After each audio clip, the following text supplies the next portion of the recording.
जिस दिन ईवीएम खत्म हो जाएगी, बीजेपी खत्म हो जाएगी। इसको समझना पड़ेगा देश की जनता को कि ईवीएम में गड़बड़ी, इसके अलावा कोई गड़बड़ी नहीं है। मशीनों की सील टूटी हुई पाई गई है, 3 सील टूटी हुई पाई गई। हमारे कार्यकर्ताओं को धमकाया जा रहा है। साथ में मशीनों की सील टूटी हुई पाई गई है, 3 सील टूटी हुई पाई गई। आपत्ति लगाई तो पुलिस वालों को अंदर पहुंचाया, एडिशनल एसपी को अंदर पहुंचाया। हमारे कार्यकर्ताओं को धमकाया जा रहा है। मुझे भी रोका गया, जैसे तैसे करके मैं बाहर निकला। मीडिया को आप लोग को जिस तरीके से धक्का देके बाहर निकाला गया, आप लोगों ने देखा। यही गुंडागर्दी, जितने भी अधिकारी है अंदर सारे के सारे एजेंट बन के काम कर रहे हैं। इलेक्शन कमीशन बेईमान है, बिका हुआ है, गुलाम है। अंततः अगर इलेक्शन कमीशन ईमानदार होता तो ये सब कुछ होता ही नहीं, गड़बड़ी हो ही नहीं सकती थी। इस धांधली में, इस गड़बड़ी में इलेक्शन कमीशन शामिल है। और जब मनोज झा जी ये बात कह रहे हैं तो क्यों कह रहे हैं मनोज झा जी? मीडिया से कह दिया आपने, इलेक्शन कमीशन नहीं सुना तो सड़क पे क्यों नहीं उतरते हैं, जन आंदोलन क्यों नहीं करते हैं? इतना जनबल उनके साथ में है, बिहार की जनता उनके साथ में है, जन सैलाब उनके साथ में है, तो फिर सड़क पर क्यों नहीं उतरते हैं? और मैं बार बार कह चुका हूं कि ये जो बीमारी जिस तरह से बढ़ गई है, और जिस तरह से भी आप अगर कोर्ट भी जाते हैं वहां भी कोई सुनवाई हो नहीं रही है ईवीएम के संबंध में, ईवीएम के विरोध में कहीं कोई बात नहीं हो रही है, तो केवल और केवल एक ही रास्ता है, वो है राष्ट्रीय स्तर पर जन आंदोलन। और मैं समझता हूं आरजेडी को इस जन आंदोलन की शुरुआत कर देनी चाहिए, और अगर नहीं कर रहे हैं तो यह बहुत दुखद है। लेकिन हम लोग इस जन आंदोलन को विषय, जैसे हमने पीछे जो प्रेस कॉन्फ्रेंस करी थी आपको बताया था, लगभग 20-22 मुद्दे हैं, उनमें ईवीएम हमारा सबसे पहला मुद्दा है, सबसे टॉप पे मुद्दा है। क्योंकि ईवीएम हटेगा तो ही बाकी सारी चीजें ठीक होंगी। ईवीएम रहेगा कुछ नहीं होगा, बीजेपी को नहीं हटा सकते, और इसी तरह से देश बर्बादी की तरफ लगातार दौड़ता चला जाएगा, देश बर्बाद हो जाएगा। चुनाव के बाद अभी ये जो रिजल्ट आया है, मैं आपको बता दूं, सुबह से इतने फोन आ रहे हैं, लगातार इतने फोन आ रहे हैं, और वो हर प्रदेश से आ रहे हैं, चाहे मध्य प्रदेश हो या बिहार हो या गुजरात हो या आपका महाराष्ट्र हो, मतलब लगातार हर जगह से फोन आ रहे हैं। और फोन इस बात को कह रहे हैं, मेरी बात को मान रहे हैं लोग कि आप जो ईवीएम की बात कर रहे हैं वो सही है, ईवीएम के विषय में जो आपका आंदोलन है वही उसी से कुछ होगा, और आप अब करिए आंदोलन, हम आपके साथ में। तो हम आपके माध्यम से लगातार अपील कर रहे हैं, और आज भी आपके माध्यम से इस देश की जनता से अपील कर रहे हैं, हमारा साथ दीजिए, हमारा साथ दीजिए। मैं आपसे बार बार कहता हूं, ये लड़ाई जनता की है, जनता को ही लड़नी पड़ेगी। अगर जनता नहीं लड़ेगी, कोई नेता आपकी लड़ाई नहीं लड़ेगा। आप सभी पार्टियों को देख रहे हैं, जो लोग इसका लाभ उठा रहे हैं, पार्टियां, बीजेपी या उसके जुड़े हुए लोग, वो नहीं करेंगे, उनका तो मतलब ही नहीं है। लेकिन जो और लोग प्रभावित, चाहे वो कोई भी पार्टी हो, मैं किसी एक पार्टी का नाम नहीं ले रहा, जितनी भी पार्टियां हैं विपक्ष की, वो सारी की सारी ईवीएम के मुद्दे पर खामोश हैं। और जब हार जाती हैं उसके बाद वो जो बात करते हैं। मैंने सुना है कि कुछ पार्टियों ने अब बिहार इलेक्शन के बाद में ईवीएम की बात कही। तुम अब क्यों कह रहे हो? हम इस बात को जब पहले से कह रहे हैं, आपको नहीं समझ में आती, आपको पहले कहना चाहिए। तो ईवीएम का जो आंदोलन है, हम जनता से अपील कर रहे हैं, जनता हमारा साथ दे। हम जनता को मुक्ति दिलाएंगे इस ईवीएम से, हम जनता को मुक्ति दिलाएंगे भारतीय जनता पार्टी से, हम जनता को मुक्ति दिलाएंगे देश में जितनी भी गंदगी फैली है, जितनी बर्बादी है, इस बर्बादी और गंदगी से हम जनता को मुक्ति दिलाएंगे, इस बेरोजगारी से हम जनता को मुक्ति दिलाएंगे, इस अशिक्षा की जो भाव पूरा देश में जो फैला है, इस सबसे जितनी भी गड़बड़ी है, या बीजेपी ने जितनी बर्बादी देश की है, या जिस तरह से बर्बादी की तरफ ढकेल रही है, जिस सांप्रदायिक दंगों की तरफ या सांप्रदायिक देश की तरफ ये बीजेपी ढकेल रही देश को, हम उससे मुक्ति दिलाएंगे। लेकिन हमारा साथ दीजिए, इसीलिए आपसे अपील कर रहे हैं। इस देश में प्रदेश की सीमाओं को तोड़कर, जाति धर्म संप्रदाय के बंधनों को तोड़कर हमारा साथ दीजिए। आप साथ नहीं देंगे, कुछ नहीं होगा। आप साथ देंगे, मैं दावे के साथ कह रहा हूं, ईवीएम यहां से खत्म हो जाएगी। और मैंने पहले भी कहा था, अभी 1 मिनट में समझाता हूं, ईवीएम केवल और केवल संसद में जन प्रतिनिधित्व कानून 1961 में संशोधन के बाद ही खत्म होगा। इलेक्शन कमीशन कुछ नहीं कर सकता, इलेक्शन कमीशन के हाथ में कुछ नहीं है। इलेक्शन कमीशन तो जो कानून में है वही लागू करेगा, और संसद को ये कानून बदलाव कराने के लिए, ये उसमें जो है संशोधन कराने के लिए जन आंदोलन की जरूरत है। जब पूरी देश की जनता सड़क पर निकलेगी तभी ये संभव है, अन्यथा संभव नहीं है। बीजेपी ने सोच रखा है इस बार बिहार में सरकार बनाने के लिए, और उसके लिए जो ठीक लगेगा वो करेगी, और वही उसने किया। नीतीश कुमार को उसने जो राजनीतिक रूप से एक तरह से लगभग खत्म कर दिया, ठिकाने लगा दिए कि हुआ नहीं हुआ। जब उसकी 1% वोट कटी हैं, कम हुई हैं, और उसमें 30 सीटें उसकी कम हो गई, और बीजेपी की वोटें 5% कम हुई हैं, लेकिन उसकी सीटें बढ़ गई 20 से 25 सीटें। कैसे? सिर्फ और सिर्फ ईवीएम का सारा मामला है और कुछ नहीं है। सभी साथियों को जय भीम, नमस्कार, आदाब, सत श्री अकाल, प्रणाम। साथियों, आज मेरे अभी जो सारे आप मीडिया के साथी हैं, आज इस प्रेस वार्ता में आपको इसलिए आमंत्रित किया गया है कि जो बिहार चुनाव जो हुआ है और कल रात को 12 बजे जिसका रिजल्ट डिक्लेयर हुआ है, उसके विषय में आपसे कुछ बातें करनी थी। देखिए, बिहार चुनाव जो हुआ है, चुनाव में जो मुद्दे थे और चुनाव में जिस तरह से विशेषकर आरजेडी के साथ, तेजस्वी यादव के साथ जन सैलाब था, मैं उसे जन समूह नहीं कहूंगा, वो जन सैलाब था, और सैलाब भर के लाया नहीं जाता, सैलाब अपने आप आता है। तो जनता की इतनी भारी उपस्थिति जो थी, आपने देखा होगा, जो ग्राउंड से उनके आसपास जो बिल्डिंगें थी, उन पर भी लोग जबरदस्त तरीके से खड़े हुए थे, इतनी भारी भीड़ थी, और वो लाई नहीं गई थी खरीद कर, किराए पर नहीं लाई गई थी, ढोई नहीं थी, वो लोग अपने आप आए थे, क्योंकि वो बिहार में बदलाव चाहते हैं, और बिहार में वो बदलाव के लिए तेजस्वी यादव को, आरजेडी को, या यूं कहें कि महागठबंधन की सरकार देखना चाहते थे, और किसी भी हालत में बीजेपी और जेडीयू की सरकार उन्हें बर्दाश्त नहीं थी, जिसने पिछले 5 साल में बिहार की स्थिति को बद से बदतर कर दिया था। लेकिन उस सबके बाद जो रिजल्ट आया है, वो रिजल्ट मेरी ही नहीं, सभी लोगों की आशा के विपरीत है।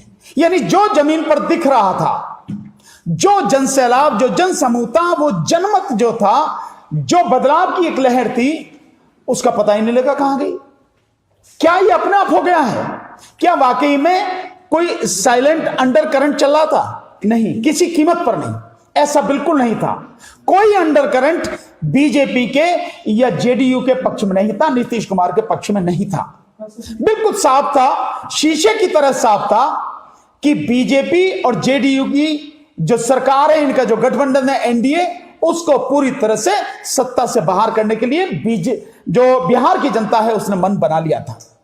क्या वो मुद्दे जो बिहार की जनता के सामने इस चुनाव में थे खत्म हो गए? नहीं, कभी खत्म नहीं हुए, और उन मुद्दों का उतना ही महत्व था, उतना ही महत्व आज है, और जब तक वो मुद्दे खत्म नहीं होंगे उतना ही महत्व रहेगा। चाहे वो शिक्षा का मुद्दा रहा हो, और इन सबसे बढ़ के जो बेरोजगारी का मुद्दा है, वो जबरदस्त मुद्दा था, और इसी पर जाति, धर्म, संप्रदाय की सारी बातों को दरकिनार करके बिहार की जनता ने तेजस्वी यादव को जबरदस्त तरीके से अपनी सपोर्ट दी। लेकिन परिणाम बिल्कुल उसके उलट है, और परिणाम आप देखेंगे, कैलकुलेट भी करेंगे तो वो भी एक बड़ा अजीब सा चमत्कार है। आरजेडी को 5% ज्यादा वोट मिला, 5% ज्यादा वोट मिला, उसकी सीटें 5 कम हो गई, सीटें कम हो गई आरजेडी की, 75 हो गई, पहले 80 थी। जो कांग्रेस है, कांग्रेस को ज्यादा परसेंटेज वोट मिला है, 4-5% उसका वोट बढ़ा है, उसकी सीटें कम हो गई, उसकी सीटें पहले से 8 सीटें कम हो गई। और दूसरी तरफ अगर आप देखें, बीजेपी को 5% वोट कम मिला है, लेकिन उसकी सीटें बढ़ गई, करीब 20 सीटें उसकी बढ़ गई। बहुत अजीब सा एक तमाशा है, इस आपकी वोटिंग परसेंटेज कम जा रही है, सीटें आपकी बढ़ गई। ठीक इसी तरह से नीतीश कुमार की 1% वोट कम हुई, लेकिन उसकी सीटें कम हो गई, करीब 20 के आसपास, 30 के आसपास उसकी सीटें कम हो गई। बड़ा अजीब सा समीकरण है। तो ये जो घालमेल हुआ है, ये निश्चित रूप से free, fair and transparent election नहीं है। निष्पक्ष, पारदर्शी और स्वच्छ इलेक्शन ये नहीं है, ये बेईमानी का इलेक्शन है। और भारतीय जनता पार्टी और जेडीयू की सरकार जो बनने अब जा रही है, या उन्हें जो ये सीटें मिली हैं, ये सरासर बेईमानी से मिली हुई सीटें हैं, और ये ईवीएम में धांधली कर कर जीती गई सीटें हैं। बिना इसके वहां जीत नहीं सकती थी। वो लोग केवल मुंह दिखाने के लिए नहीं आए थे, वो मुद्दे जो थे बिहार के, जैसे मैंने बताया, शिक्षा का मुद्दा था, जो सुरक्षा का मुद्दा था, बेरोजगारी का मुद्दा था, स्वास्थ्य का मुद्दा था, वहां की जो सड़क व्यवस्था अंदर की है उसका मुद्दा था, जो वहां पर शासन प्रशासन में करप्शन था उसका जो मुद्दा था, सारे मुद्दे थे, सारे मुद्दे हैं। लोग उनसे वाकई में इत्तेफाक रखते थे और उनके उन मुद्दों के साथ होके बीजेपी और जेडीयू के विरोध में थे और आरजेडी महागठबंधन जो था उसके पक्ष में थे, लेकिन नतीजों ने सब कुछ खत्म कर दिया।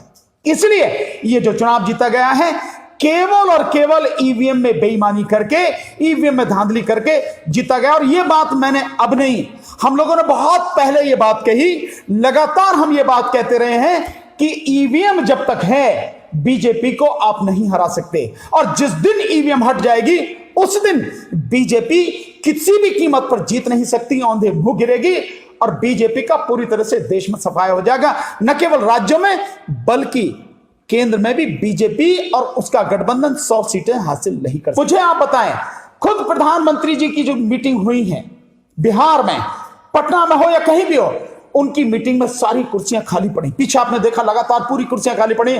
यहां से कई साथी जो हैं उन्होंने बिहार चुनाव को कवर किया, और भी आप देखेंगे प्रधानमंत्री की मीटिंग में अगर कुर्सियां खाली पड़ी हैं तो लोग कहां से, वोट कहां से आ गई। और एक तरफ आपने तेजस्वी यादव की जो मीटिंग से उसमें आपने जन सैलाब देखा, युवाओं का जबरदस्त उत्साह, केवल एमवाई समीकरण नहीं, जाति धर्म संप्रदाय को बिल्कुल उनके सारे बंदरों को तोड़कर जो वहां का युवा था, हर जाति हर धर्म का, उसने तेजस्वी यादव के साथ खड़े होकर महागठबंधन को सपोर्ट किया, उसको वोट दिया। तो फिर ऐसे कैसे हुआ? इसलिए जो मैं आपको बता रहा हूं, ये सारी कुछ ईवीएम की गड़बड़ी है। ईवीएम अगर सही होती तो निश्चित रूप से ये चुनाव बीजेपी किसी कीमत पर जीत नहीं सकती थी। इसलिए हम बार बार विरोध कर रहे हैं कि ईवीएम को खत्म किया जाए, इस देश में चुनाव बैलेट पेपर से कराया जाए।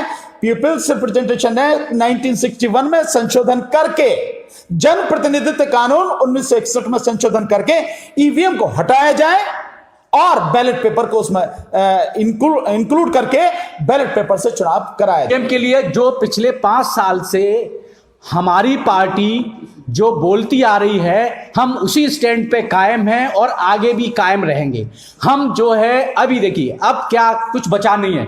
अब तेजस्वी यादव और जितनी भी जहां जहां इलेक्शन होने वाले हैं उन इलेक्शन में जो पार्टियां शामिल होंगी, उन पार्टियों से हमारी एक ही अपील है और एक जन सैलाब से जो वोटर हैं उनसे एक ही अपील है, अगर इस देश में अगर बेरोजगारी से निजात पानी है, इस देश की हेल्थ फैसिलिटी को अच्छी बनाए रखना है, इस देश की एजुकेशन सिस्टम को अच्छा बनाए रखना है, इस देश को देश बनाए रखना है, तो ईवीएम का बहिष्कार करना पड़ेगा। और बहिष्कार कौन कर सकता है? इसके लिए इस जो एक प्रोग्राम है हमारा आरजेएसपी का देश की बात, उस यूट्यूब चैनल पे जाके तमाम वीडियो पड़ी हुई हैं, उन वीडियो को देखा जाए। उन वीडियोस पे तमाम सारे प्रूफ दिए गए हैं और प्रूफ के साथ ईवीएम की खामियों को समझाया गया है कि ईवीएम में क्या क्या खामियां होती हैं। अच्छा राजेंद्र निजम जी, अभी बंगाल चुनाव सर पे है और देश के गृह मंत्री अमित शाह जी कहते हैं कि हम 70% अपनी भागीदारी वहां बना के रहेंगे। तो क्या आपको लगता है कि इस बिहार जैसा भी वहां होगा? बिल्कुल, क्यों नहीं ये होगा? तो ऑलरेडी अमित शाह ने बता दिया कि हम जो है ईवीएम से मैनेज करके बंगाल भी जीता जाएगा। बंगाल में जो है पहले शांति थे, अभी बंगाल को भी एक तरीके से बॉइलिंग शुरू करवा दिया। यानी कि ये जो प्री इलेक्शन की एक वैक्यूम जो बना दिया गया, ये तो सबको समझना चाहिए।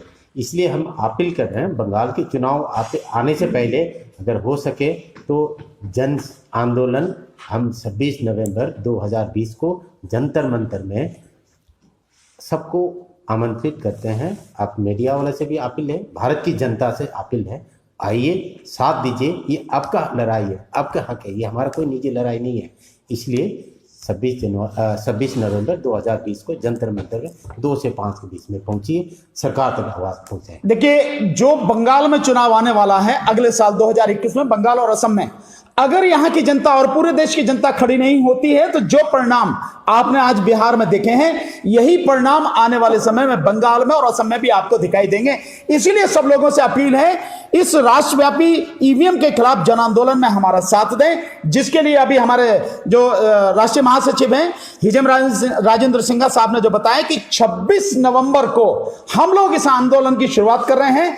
दिल्ली में जंतर मंतर पर 2 बजे से लेकर 5 बजे के बीच में इस कार्यक्रम करके हम इसकी शुरुआत कर रहे हैं। इस कार्यक्रम में अधिक से अधिक संख्या में आप भाग लें, हमारा साथ दें। ईवीएम हटेगी तो बीजेपी हटेगी और बीजेपी हटेगी तो देश बचेगा।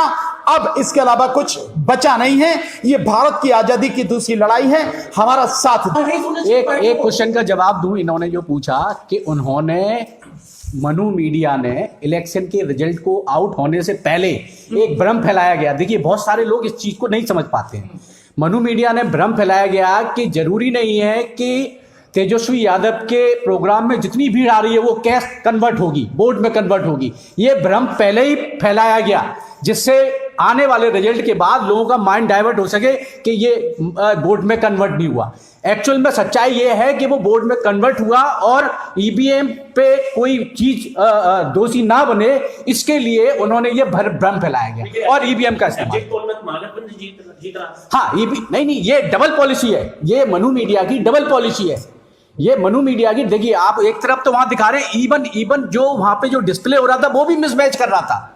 जो डिस्प्ले हो रहा था कि 19 सीट पे आप बोल रहे हैं, तब वो हाईलाइट दिखा रहे हैं महागठबंधन को, और जो डिस्प्ले हो रहा है उसमें कम दिखा रहे हैं। ये मीडिया मिसमैच करता है और लोगों को गुमराह करता है। ये जैसे आरएसएस के कंसल्टेंट बैठ के स्ट्रेटजी तय करते हैं, ऐसे ही मनु मीडिया को भी सेट करते हैं कि आपको डिस्प्ले में लोगों को गुमराह करने के लिए क्या दिखाना है। और जब पब्लिक जो है, इनिशियली मैं देख रहा था, मैं जनता के बीच में था जब इनिशियली स्टार्टिंग वोटिंग की हुई थी कल 10 बजे, जनता में उत्साह था कि गठबंधन जीत रहा है। उसके बाद देखिए धीरे धीरे मनु मीडिया उसको मैनेज करते लाया।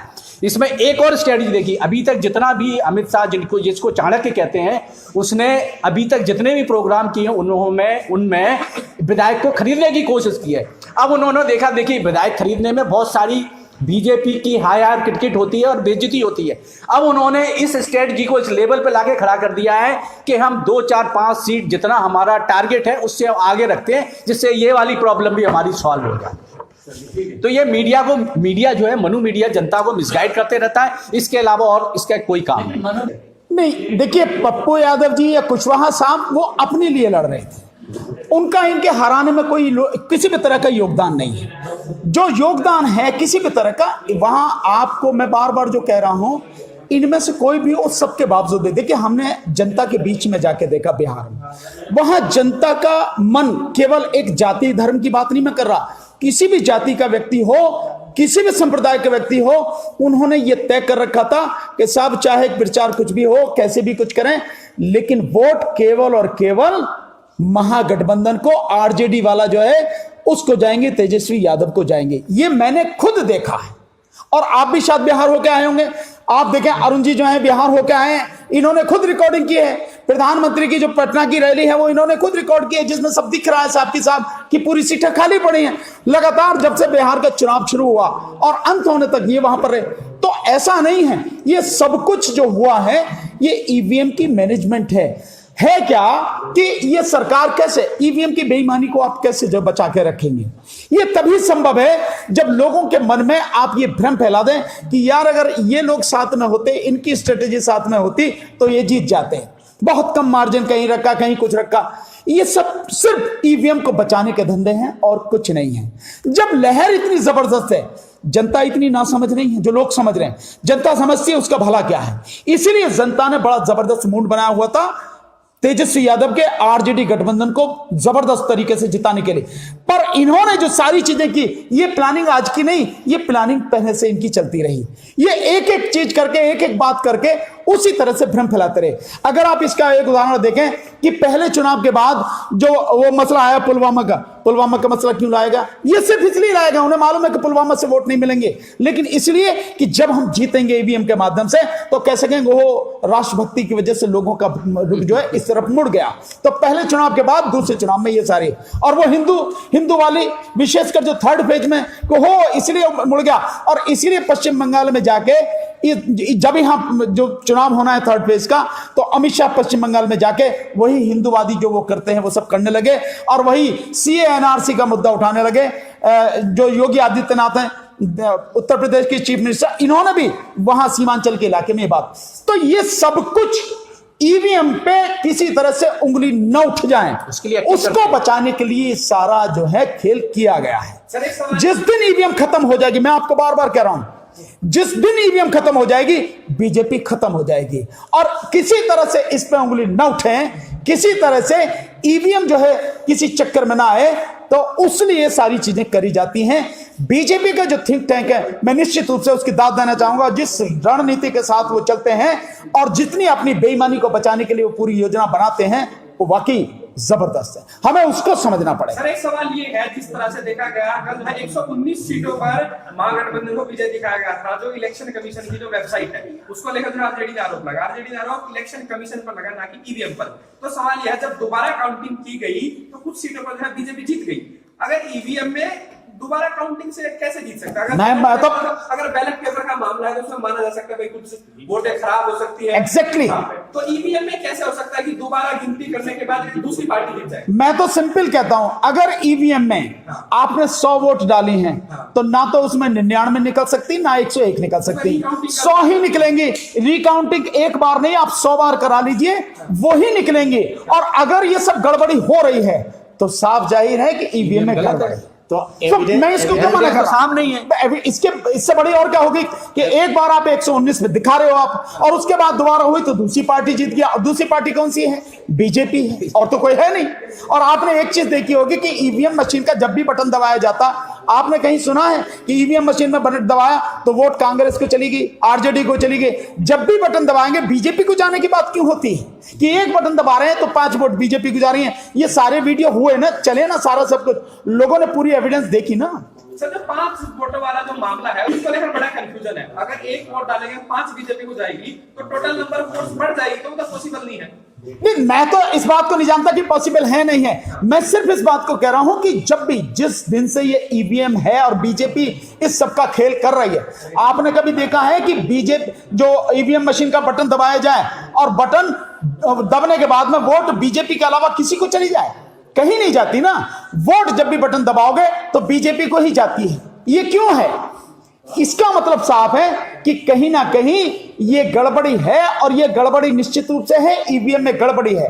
और इसको समझना चाहिए कि जिस देश की आधी से अधिक आबादी अनपढ़ है और पढ़े लिखे लोग भी ईवीएम को नहीं समझते कि वो कैसे वर्क करती है, उसका सिस्टम नहीं जानते, और सुप्रीम कोर्ट ने भी इस बात का एक्सेप्ट किया कि ईवीएम में ये गड़बड़ी है। बटन दबाने का मतलब ये नहीं है कि आपने जिसको कैंडिडेट को या पार्टी को वोट देना चाहिए आपकी वोट उसी को गई, ऐसा कहीं भी नहीं है। तो फिर इसको खत्म क्यों नहीं किया जाता?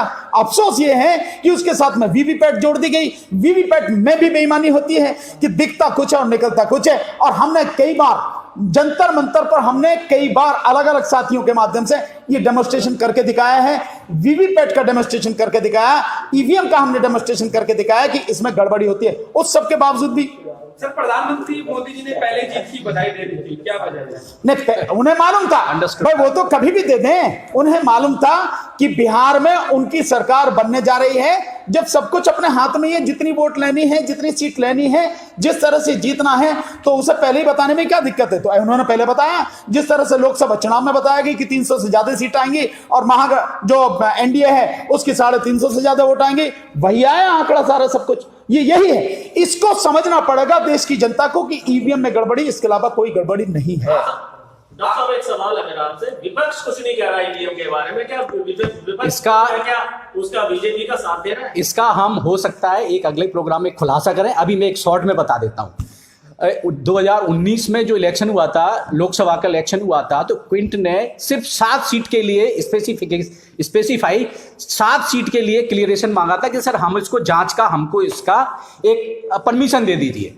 तो आप जो बात कह रहे हैं कि इसमें कौन कौन सी पार्टी इन्वॉल्व है, विपक्ष काम करता है कि नहीं करता है? विपक्ष इसलिए काम नहीं करता, इन 7 की 7 सीट पे बीजेपी जीती थी, जबकि क्विंट न्यूज चैनल ने ये मांगा था कि हम ये 7 सीटों का वेरीफाई कराना चाहते हैं। तो 3 चुनाव आयोग के अधिकारियों के 3 अलग अलग आंसर थे। पहले चुनाव आयोग के अधिकारी का आंसर था कि हमने ये सारी सीटों को निपटा दिया है। लैंग्वेज देखिए आप उसके चुनाव अधिकारी की, निपटाने का मतलब है हमने इनको खत्म कर दिया।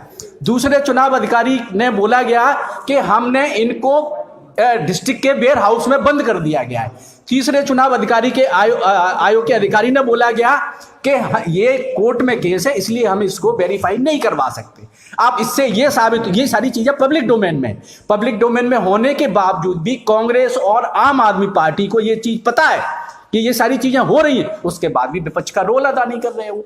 एक ये बहुत बड़ी चीज है, ये आपस में मिले हुए हैं सारे लोग। तो जनता ही विपक्ष है, जनता विपक्ष है। अब आज के टाइम पे कांग्रेस और आम आदमी पार्टी, इवन जो भी पार्टियां सत्ता का सुख भोग चुकी हैं, वो पार्टियां कभी, हम विपक्ष है, हम विपक्ष है, हम अपना रोल अदा कर रहे हैं, पिछले 5 साल से रोल अदा कर रहे हैं और हमें कितना सक्सेस मिला है ये आप लोग देख रहे हैं। अभी देश की मोर देन 60% पॉपुलेशन ईवीएम के बारे में खुल के बात करने लगी है। थैंक यू आप सभी का आने का था। 2017 में जो कुछ हुआ बेईमानी से जीती, जो ये बीजेपी उत्तर प्रदेश में जो चुनाव जीती बेईमानी से जीती, ईवीएम में गड़बड़ी करके जीती। मैं दावे के साथ कह रहा हूं आज चुनाव करा लिए बीजेपी का पत्ता साफ हो जाएगा। बीजेपी बहुत टारगेट करके बहुत तरीके से इस सारी चीज को मैनेज करती है, आप इस बात को मानिए। अच्छा चलिए एक बात बताइए कि जब बीजेपी को इतना ही है कि वो हर जगह जीतती रही है, लोग उसके साथ में हैं, साइलेंट वोटर उसके साथ में, ईवीएम से क्यों कराती है चुनाव?